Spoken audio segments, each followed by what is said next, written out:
Hello. Goodbye.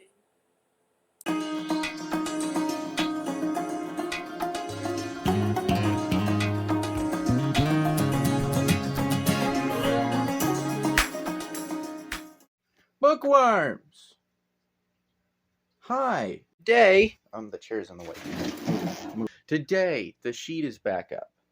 And no, I'm not doing another interview. Instead of an interview, or interviewing an author or something like I did once before, kind of recently with the same sheet and stuff, I am going to be live. Or I was live after this video. Wait, no. My brain. So I went live on Facebook for my book launch, the launch of Short Stories and Poetry, Volume 2. If you want to purchase a copy of that book, check the link in the description.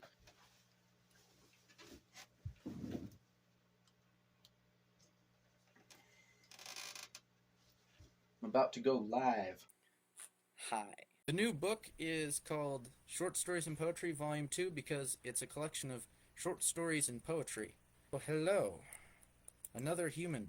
It is the sequel to Short Stories and Poetry Volume 1. You can probably tell that by the title. Let's get into a reading of this new book.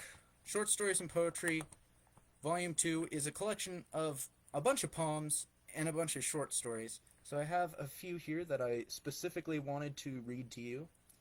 The first thing that I wanted to read to you is the first two parts of a short story. It's a 4-part short story titled The Breakup.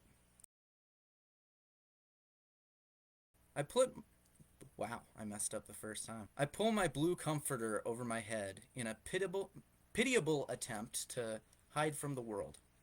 My pillow feels wet on my cheeks because of the tears it had absorbed. It's noon, but I can't find the motivation to get up.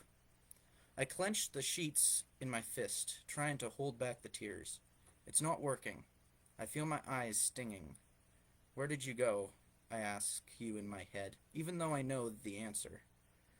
I pretend the pillow is her lap and snuggle close to it. I know I probably look pathetic, but I feel a little more comforted.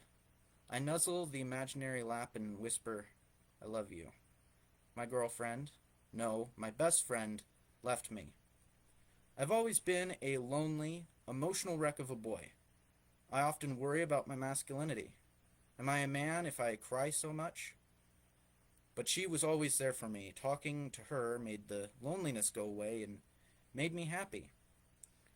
I never had and still don't have any other friends in my life. With these thoughts plaguing my mind, I start crying again. Where have you gone, Ella? Part 2 of the short story, subtitle, Into the Haze. I don't think I was good for him. I sit in the lawn picking at grass.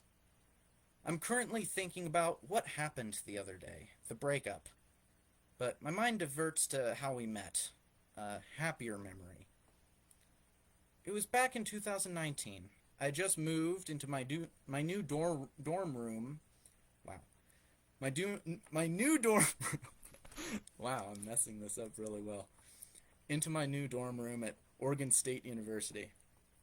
I was a freshman. I remember I needed to get more clothes hangers, and I was walking to Fred Meyer. I was looking down at Google Maps on my phone to help me navigate the new town when he walked by. I looked up as he passed, not out of interest, but to be cautious. I didn't trust strangers. He looked depressed, lonely, his eyes on his feet, a frown on his face, and eyes red from crying. Or drugs, for all I knew. His shoulders hunched and arms hugging himself as if stress and pain were attacking him from all sides. I took him for a loser at the time, and kept walking.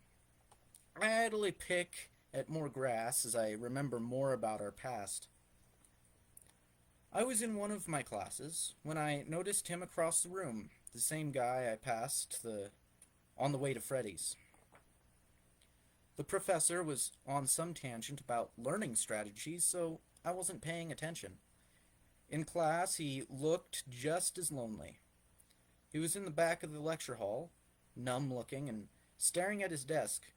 He was somewhat handsome despite his not-so-attractive loner vibes. I was always the outgoing type, so in that moment I chose to be his friend. After class, I went up to him and said hi. "Oh, hi," he said, nervously, his hands disappearing into his pockets like he was hiding from me. "Want to go out later?" I asked. "We could go to the Memorial Union or something." His eyes lit up, and I knew I made him a little happier. Since then, we started dating, and he turned out to be an actually nice guy. It's just... I stand and walk back inside, ignoring the memories for now. Ethan deserves better than me, I tell myself. I can't cook. I'm not very healthy. I don't even read my Bible regularly. I know he and his family have standards, and I just don't check those boxes. I close the door behind me and head to the couch. I grab the bottle of spirits from the side table and drink straight from it. My mind drifts off into the haze. So that was a reading of the first two parts of one of the short stories in this this book that I just released. So that kind of sets the tone for this whole volume. It's very about loss, grief, and trying to grow and get over it.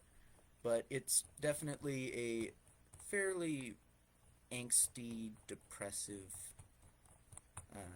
read, some of these short stories. I don't have a physical copy with me right now because I literally just released this a few days ago. Here's another poem. It's a poem, not another poem. Blah. Here's a poem. It's shorter than a lot of the poems in here. A lot of the poems in this collection are longer. This one's shorter, but I think it presents the theme, the overall theme, pretty well. The poem's title is Smile. Sometimes I look around and see smiles, smiles, smiles. Yet I know under each is a scowl. He lost his son 2 years ago. She lost her parents last week. I look at them and see smiles, smiles, smiles. Sometimes I close my eyes and hear laughter, laughter, laughter. I listen harder and hear their tears hitting the floor. Her aunt told her to be happy. His friend made a joke about his son. I listen to them and hear laughter, laughter, laughter. I start to wonder why they hide it. Maybe, why not be honest? Let others see and hear the pain, but then I look in the mirror and see smiles, smiles, smiles. And I ask, why the hell am I laughing? I got a question! Why do you wear the turtleneck all the time? What's with the winky face? It's called chronic bruising. I'm joking. I just really like this sweater. It's really warm, and it's my only sweater, and I like it, and it's comfy. Did you base any of your poems on personal life events? Yeah, some of them, yeah. Primarily the emotions are definitely based off of experience and stuff like that. What do you mean, nope? Who said nope? I don't know what you mean by nope. I'm just gonna give it a like anyway. Nopes get likes. How do you write poetry? Poetry's complicated. First, I have to get an idea, some inspiration. Then I try to write out the first stanza. And then I try to base each stanza either off of it or find some creative way to play off of the first stanza.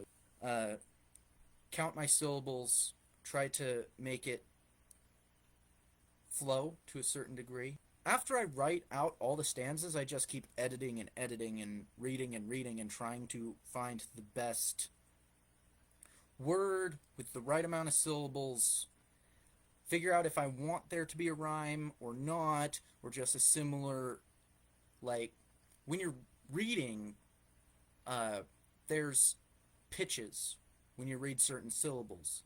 Some syllables have a higher pitch, others have a lower pitch.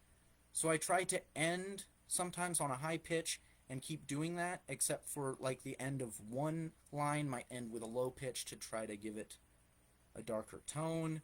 What is a pentameter? A pentameter is a way to measure words and syllables, which is it's basically a measurement, almost like a meter, but words. Do you have a preference between writing stories versus poems? Stories are a lot easier to write. The hardest part of writing prose would be character development, world building, things like that are the harder part of prose. But poetry is a lot more difficult because it's supposed to be aesthetically pleasing to the ear. You have to write it specifically, and also the tiniest little change in like the number of syllables or the pitch, something like that will completely change how it feels. I asked one of your books and loves them and asked if your poetry be appropriate for a 16-year-old to read. Both Volume 1 and Volume 2, I would highly recommend that a parent read it before letting a younger person read it. Which of my books is my favorite? Currently, Red on White is my favorite. I think there was just more that I gave with that book than I have before, things that I never considered that I could include, that I included. It's the first book where I touched onto diversity with including a Hawaiian native and a female somewhat main character, not the protagonist, but a lead character.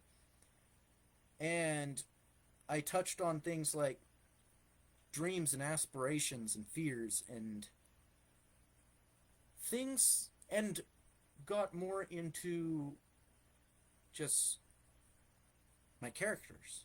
Tried to work on getting better at writing better characters, and it paid off. It won an award. Oh no, the rolly eyes. Oh no, they're gone.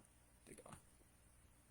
Alright, so it has been almost 45 minutes.